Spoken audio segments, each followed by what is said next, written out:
Yeah,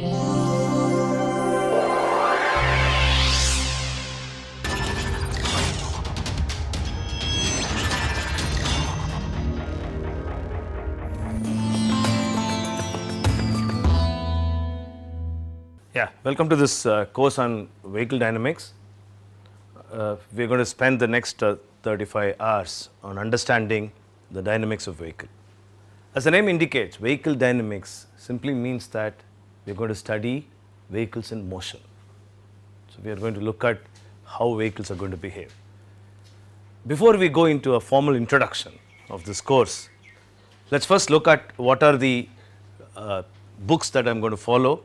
We will follow that with the syllabus and then a brief introduction. This will be the first class. This class will be towards motivating you to look at vehicle dynamics. So, these are the textbooks that I am going to follow. The textbooks are Gillespie, Fundamentals of Vehicle Dynamics, a very well known textbook in this field. Yazzer, Vehicle Dynamics Theory and Applications, Springer book.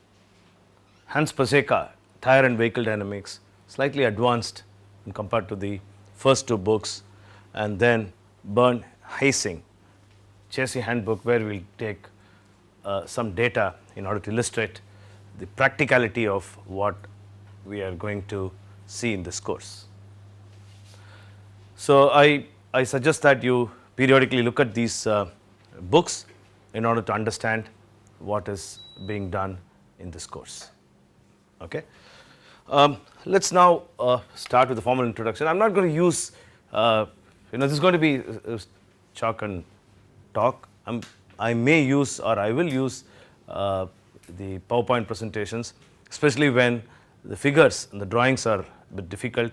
I may use that if it is difficult to draw on the board, or else it will only be with the chalk that I am going to talk. The reason is that I want to give you time to assimilate things, especially there will be a lot of derivations in this course, and it is important that you have the time to assimilate as I write down these equations. Hence, the course will completely be based on this method. Okay, we will have the class on Mondays, Tuesdays, tomorrow at 8 o'clock, and Wednesday at 12 o'clock. Okay, this will be 3 hours per week.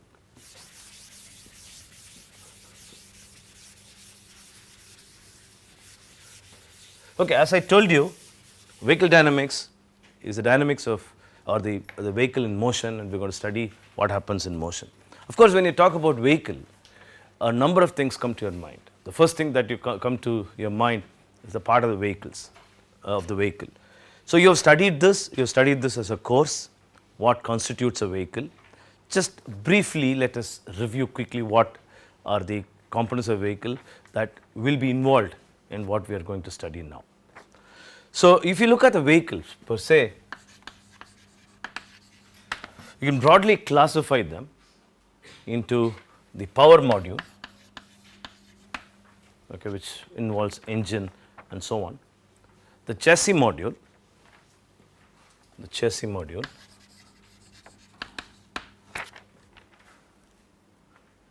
and if you want to add, you can further divide this and say that you can involve this what I call as a body module.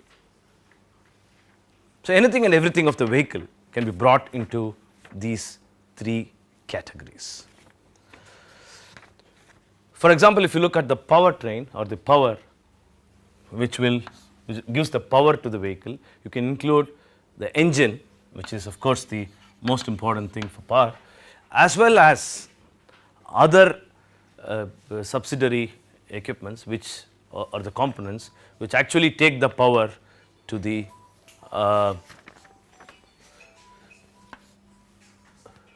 wheel.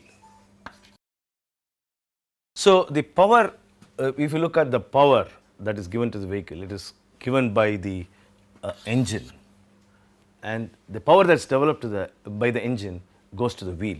So, you can include all those transmission systems that go to the wheel, which you can say gearbox, etc. Okay.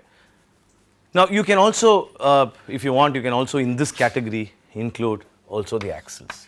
Does not matter, we are only categorizing them. Okay. If you are looking at the chassis, then you are looking at a number of subsystems, which is, say for example, the suspension systems. You are looking at the steering system.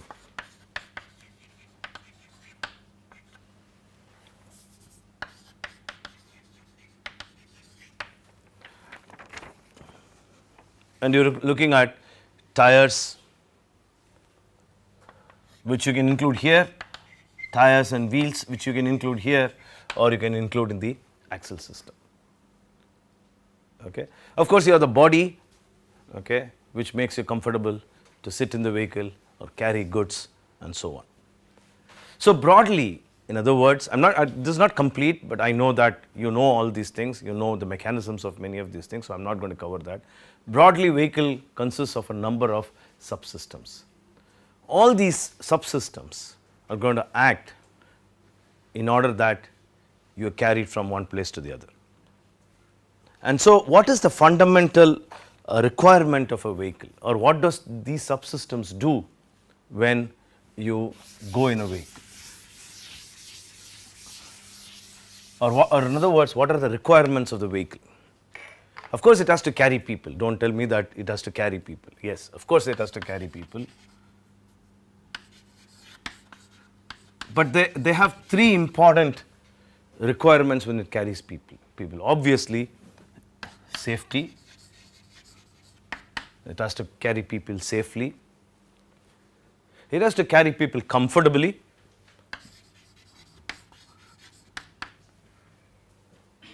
And of course, economically.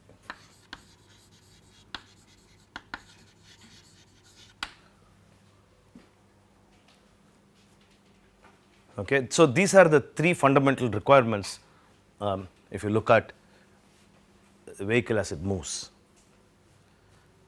The second category, I am not saying it is not important, it is as important as the first one,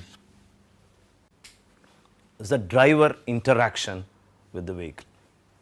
So, in other words, the vehicle has to listen to the driver.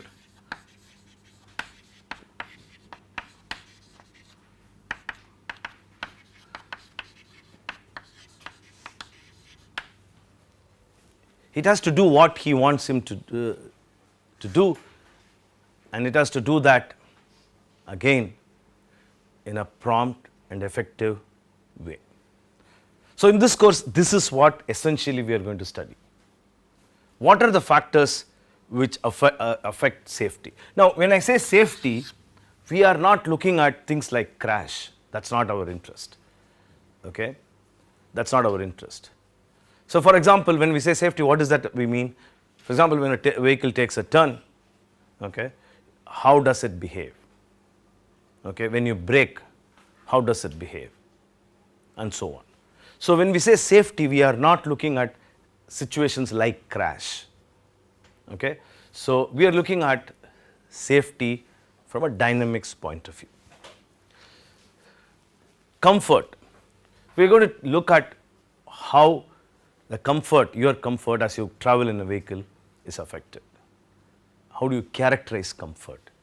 What are the subsystems of the vehicle which are going to have an effect on comfort?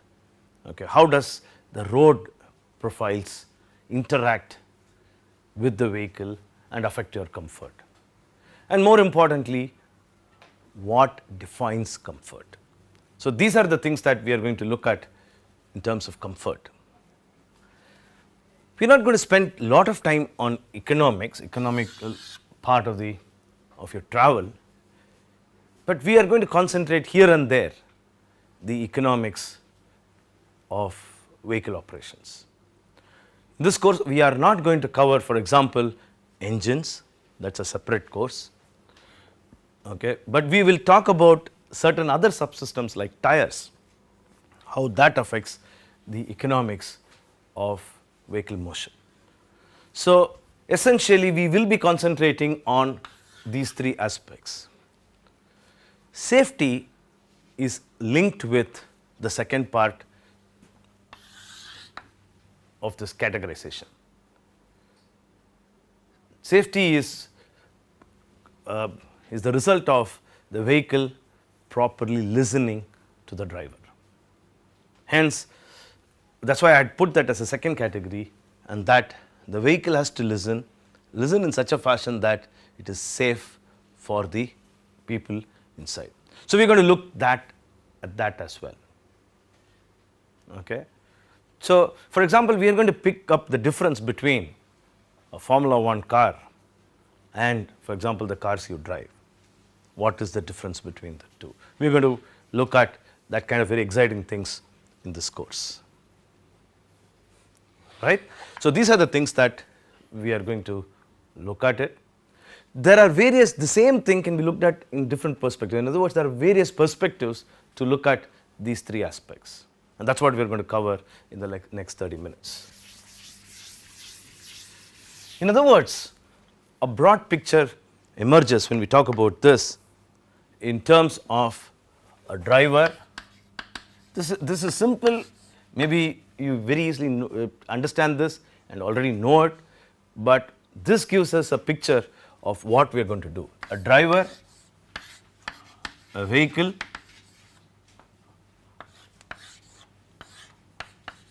a response, and an effect. So, the most important thing is that triangle. The driver interacts with the vehicle.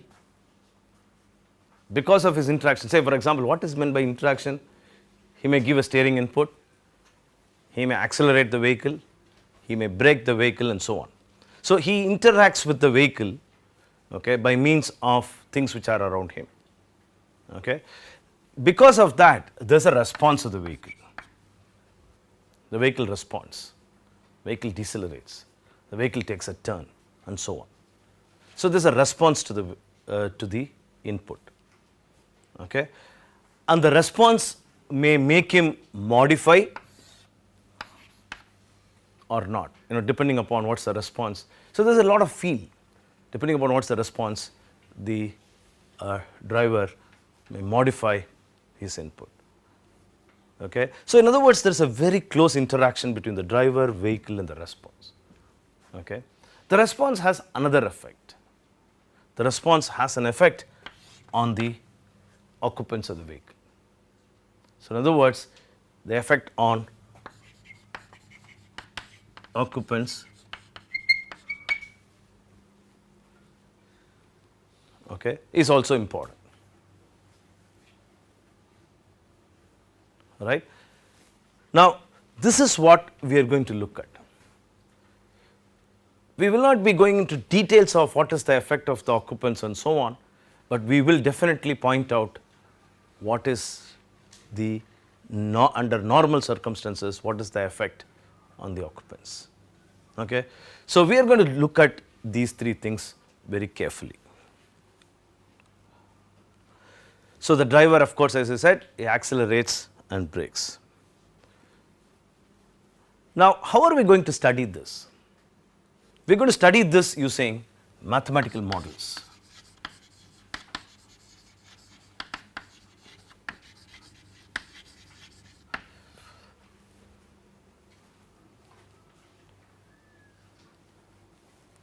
Now, what do I mean by mathematical model?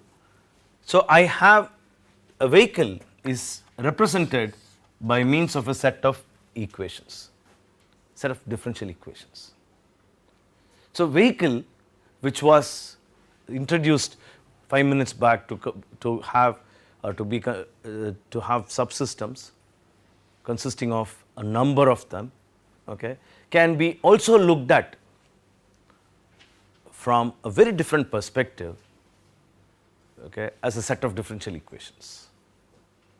Okay. So, this forms a very important part of this course, or the core of this course, the mathematical model of the vehicle. So, what are the things that participate in this mathematical model? We will come to that in a minute. So, this mathematical model will have an input will have an input, okay, which will be from the driver. So, we are going to deal with this input and you will get a set of output. So, in other words, the vehicle will be reduced to a system with an input and an output. Of course, you can add a feedback, you can modify this like in what you did in control systems and so on. We will do that, we will use a lot of control system concepts in this course. Okay. We will of course revise some of them as we go along, but the perspective now of a vehicle is that of a mathematical model. Okay. So, what is this mathematical model and what is it based on? Very simple, all of us know it. Okay. When we talk about dynamics, we have to talk about Newton, we have to talk about Euler. Of course, we have to talk about Euler, Newton-Euler equations and so on. So, these equations, okay, will form the basis of our development of the mathematical model. So, that being the basis, the language of defining the vehicle is going to be different. It is not in terms of the subsystems which we had defined. It will be in terms of mass of the vehicle. We will talk in terms of moment of inertia of the vehicle. Moment of inertia and say Ixx, Iyy and Izz or Zz.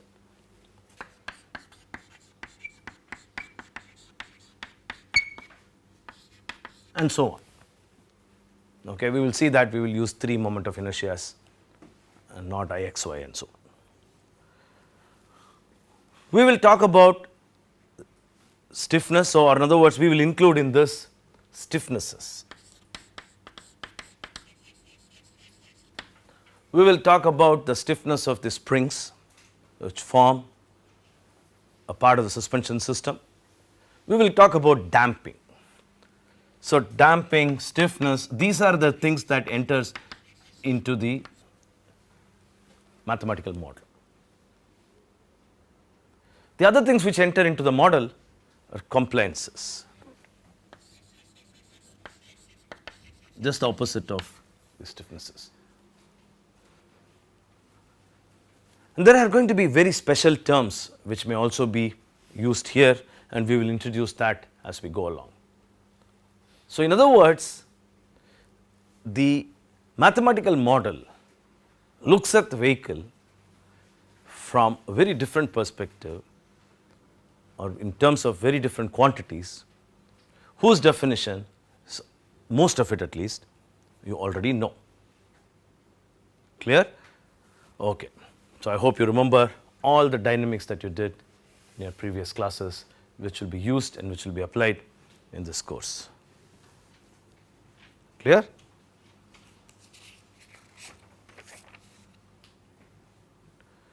From another perspective, the vehicle dynamic study can be broadly classified into what is called as longitudinal dynamics,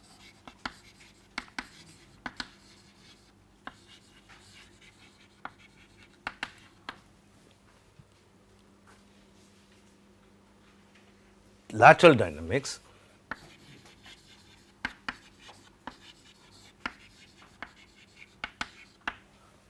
and vertical dynamics.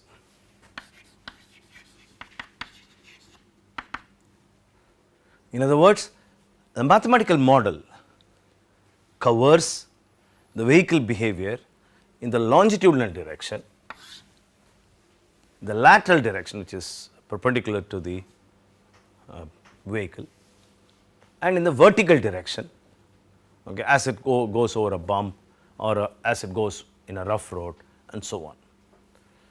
So, basically the mathematical models are the ones which are written in such a fashion that we understand what happens in these 3 directions. Clear? Okay. Now, you may ask a question, what is this input?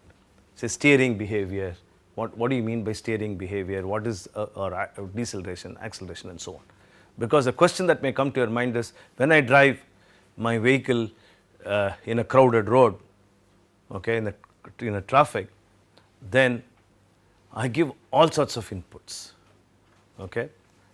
It can be a sudden braking, or I can do a maneuver, a very fast maneuver, I can do lane change and so on. There are so many, in other words, there are so many things that I do when I drive the vehicle. And what do you mean by this input, and what are the types of input that you are going to give? Or in other words, are you going to create every scenario that happens outside on the road here in order to understand the vehicle behavior? Very important to understand that first, that we are not going to build scenarios in this course, and that is not what, when you develop a vehicle, we do. There are a set of standard tests, okay, which are available in order to understand the vehicle. In other words, there is an ISO standard which tells you what are the inputs that are required in order to understand the vehicle behavior. So, we have ISO standard for understanding the vehicle behavior. These are called by different names, and there are a number of them. Okay. So, I am going to list a few of them, I am not going to complete list here, but we will see that later in the course. So, when we come to the input part, we are going to talk about, say for example, you want to overtake a vehicle in the actual scenario. Okay. Suppose you are driving in a highway and you want to overtake a vehicle. Of course, I want to understand how my vehicle is going to behave if I want to overtake a vehicle. Okay. And so, what do? Suppose the vehicle is going like this, and there is a vehicle before you. So, in order to overtake the vehicle, you go, okay, and then you go back, right. So, you do what is called as double lane change, double lane change. So, there is a test called double lane change. Okay. Or you can just do a single lane change.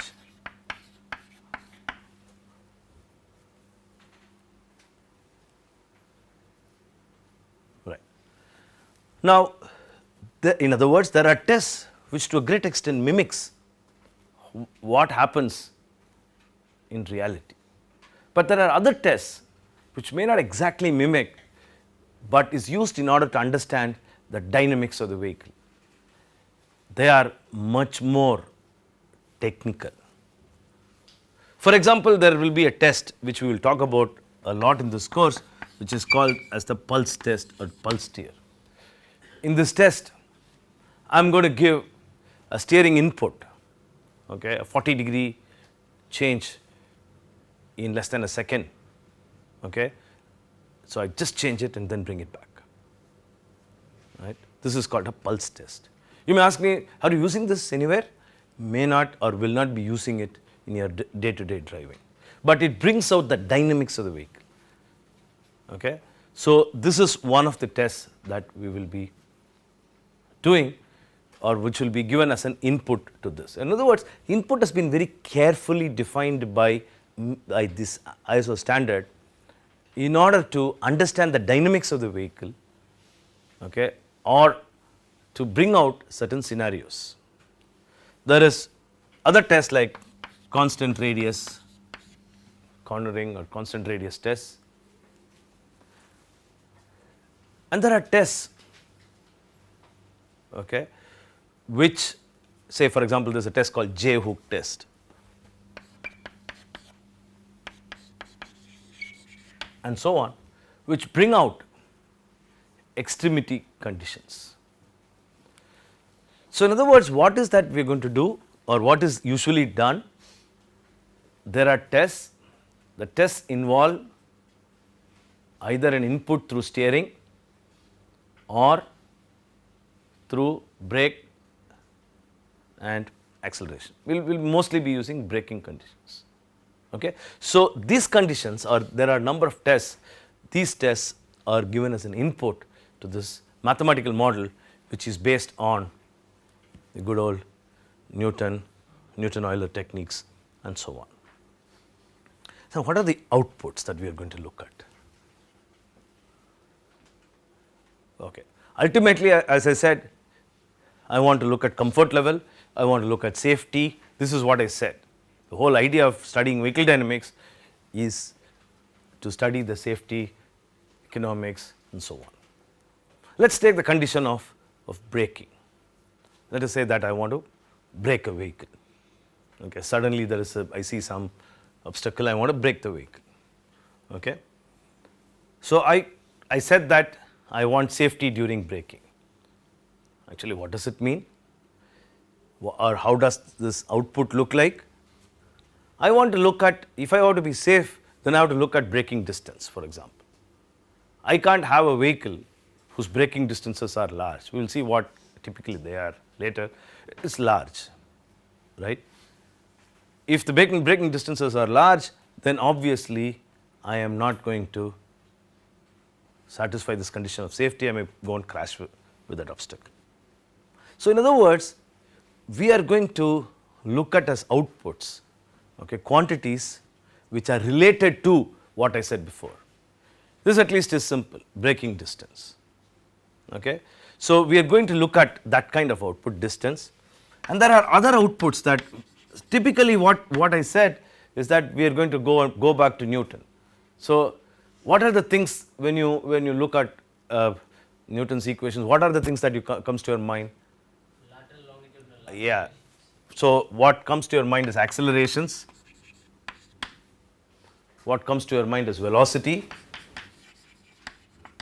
and so on, right. So, the outputs will now be in terms of these quantities, distances, accelerations, velocities and so on. There will be other things, we will see that later, but all of them are to do with the dynamics. Clear? Now, how is this related to, say, for example, comfort? You may ask a question, okay, you get acceleration, how do I deduce my comfort levels? In other words, what is the effect? So, this is the output, response is the output. Yes, I can understand that if the braking is not happening as the driver wishes it to be, maybe he can jam or press the brakes hard, fine, that I understand, okay, from braking distance. If he wants to reduce the velocity or increase the velocity, he either presses the brake pedal or that I can understand, okay. But you are talking about effect of the occupants. What is that? You know, so for example, I want to be comfortable sitting in the back seat and, you know, enjoying my ride. So, how does this give me, how does this outputs give me that feeling of goodness? So, a whole lot of research has been done as to how, say for example, the acceleration levels affect your comfort levels inside the vehicle. Or in other words, we will map certain of the outputs, like for example, vertical acceleration, okay, lateral acceleration and so on. We will map them into your comfort level. By a lot of research has been done on this topic, map them into your comfort level, okay, and tell you what is the effect of the occupation. So, it is a large topic. We are going to give a glimpse of this towards the end of the course as to the effect, the cause and the effect on the occupants. Clear? So, in a nutshell, this is what we are going to look at in this course. We are going to look at first the mathematical model, input, output and so on. Clear? Okay. In order to understand the mathematical model itself, okay, we will introduce to you, or I will introduce to you, certain technical information to write down these equations. If you remember Newton's equations, on one side we have quantities, or Newton-Euler equation if you want to call it. You have these quantities on the left hand side or right hand side, however you write. On the other side of the equation, you have forces, moments, and so on. So we have to understand those as well. So I should add to these equations, or to this list, the right hand side of the equation, which I would call as generalized force, force, moment, and so on. Okay. So we also have to understand the source of these forces. How does this force originate? How does it act on the vehicle? How is it transferred to the vehicle? So this is one of the things also when we come to the mathematical model becomes important. Just to give you an example, if I have to brake the vehicle or accelerate the vehicle, then I need a braking force and a traction force. All right? Yeah, you can tell me that the braking force emanates when I press the brake pedal. Yes, of course. There's a braking system. Yes, of course. There's a braking system. But we are not going to look at the braking system per se in this course. But ultimately, as a vehicle, when it brakes, the forces emanate from that interface between the tire and the ground. So we are going to look at actually how the vehicle talks to the road, how actually the traction is developed, how actually the force is developed. So when you take a turn also, you should look at what generally called as the grip. So in all these conditions, I have to talk about the grip of the vehicle or grip of the tire, okay, with the road. So in that process of understanding the mathematical model, we will go into the details of tire mechanics and tire behavior, because that forms the basis for one of the quantities on the right hand side. There are other quantities as well. The other quantity or other force which is important in that mathematical model is the aerodynamic forces.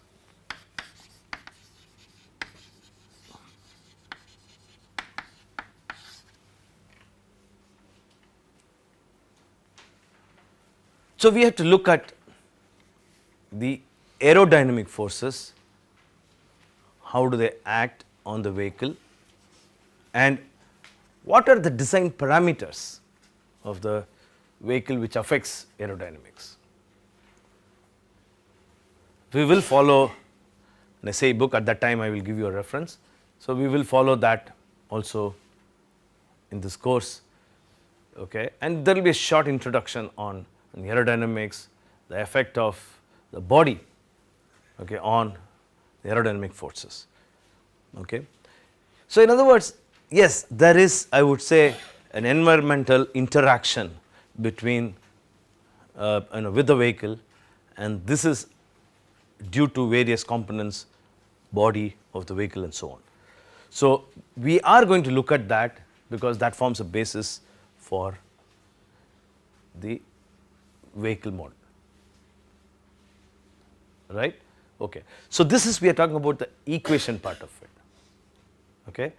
So the point I do not want you to get confused is that force an input or an output. So you may look at it like that. Yes, okay, force can be an input, braking force can be an input, but in the equation that is formed, okay, the force naturally comes, and that's why I wrote this along with that equation.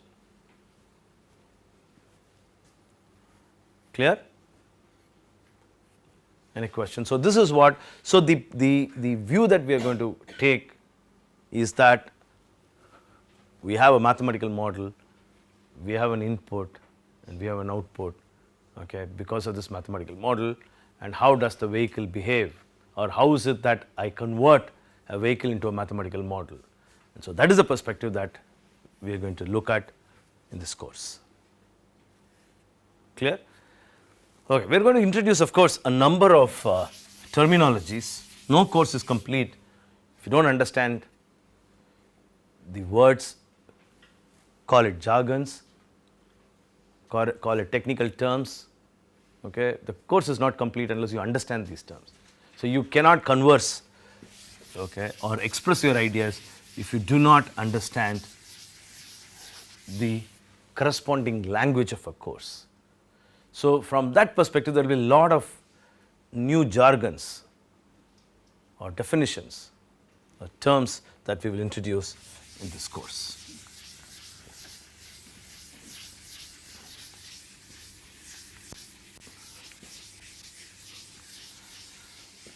Okay, how does this jargons look like? Okay, let's look at it from a different perspective. So let's now, so we now know what we are expecting from this course. What is that we are going to do? The other way of looking at it also, the another perspective is look at the course or look at what we are going to study from three different angles. The first angle is what I call as driving dynamics, and same thing but termed in a different way. Another what I would call ride comfort, and the third one is safety. Okay. So, what are the things, when I say jargons, what are the type of things that you are going to introduce? So, of course, when I say driving dynamics, I am going to look at the vehicle driving dynamics. The first thing that comes is straight line tracking.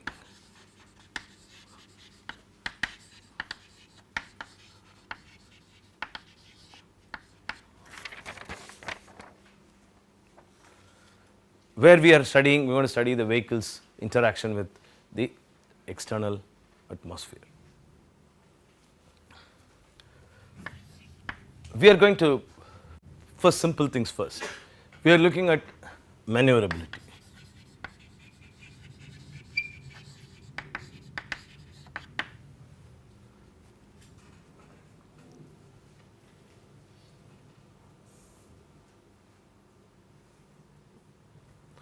Then we are going to introduce some other jargons. We are going to introduce things like self-steer behavior.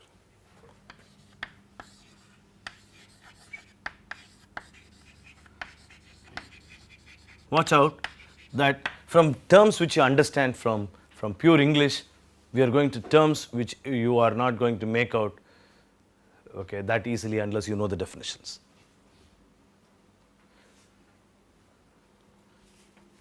So, self-steer behavior, if I am going to define now, you won't understand anything, but we are going to do that later, is the difference in the slip angle between the front and the rear tires. Does not make sense right now to you, okay. But we are going to talk about this, okay, what is called a slip angle, how is slip angle developed, and so on. We are also going to study driving dynamics. Okay, since it is dynamics, okay, and this is a dynamical system or a system which is controlled by equations from dynamics, immediately you would say that there can be what are called as oscillatory behaviors, and does the vehicle also have this oscillatory behavior? If so, how does that affect the vehicle?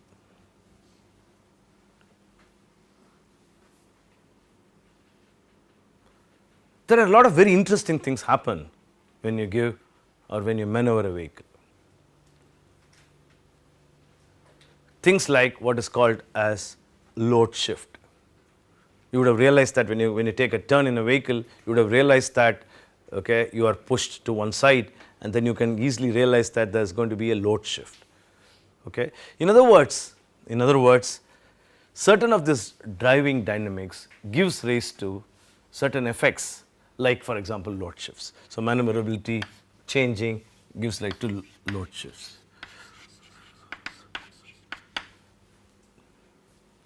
Okay. Now, one of the things that I want, why am I writing this? One of the things I want you to realize is that your mathematical model should be able to capture all that driving dynamics, okay, which I'm going to put forth here. So when I say there is a load shift, okay, the first thing you have to ask is this going to be captured by my mathematical model? You will see that mathematical model is a general term. There are simple models. The simplest model you can think of is just vehicle consisting of mass m, okay, one mass. The vehicle has an acceleration a, okay, and has a force opposing its motion. So a becomes a deceleration. We'll call that as a. We will not call acceleration deceleration every time. We just call that as a. Depending upon positive or negative, you can come to your own conclusion. So you can look at a simple mathematical model, F is equal to ma, right? This doesn't talk about various driving dynamics. So that's the reason why I put this. On the other hand, this also does not talk about what happens when a vehicle goes over a bump, goes over a rough road, and all these things, right? So mathematical model is a very general term, okay, and that you have to understand many of these things in order to understand the limitations or what can be achieved using the mathematical model. So if I just give you a braking force and if I say mass is this one, tell me the deceleration, okay, simple calculation, back of the envelope, you can tell me what is this, from this equation. Okay. Now when I say that the vehicle is taking a turn, I want to know what is the role of the vehicle and so on, this won't work. So in other words, what is also required is a proper understanding of the physics, okay, which would be the result of your input, and whether your mathematical model will capture that physics. Okay. So from that sense, mathematical model can be very simple, like what we had seen, or it can be complex, and the complexities increase as we increase what is called as the degrees of freedom, as we increase the degrees of freedom. So that's the reason why we look at driving dynamics. We look at, suppose I want to look at oscillatory motion of the vehicle as it goes over a bump. Okay, you would immediately reject this, and you would go back to your vibration class and say, oh, this we had studied. Okay, that's the vehicle. Let me replace all your suspension by a spring. Okay, let me replace the damping blah blah blah with the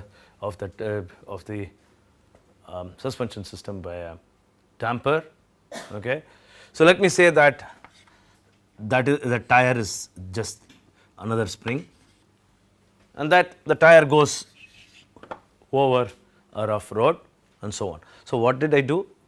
The same vehicle, okay, a different mathematical model or a different view of the vehicle's behavior I have given, and the type of degrees of freedom here, what I have chosen, is different from what I have given here, and so on.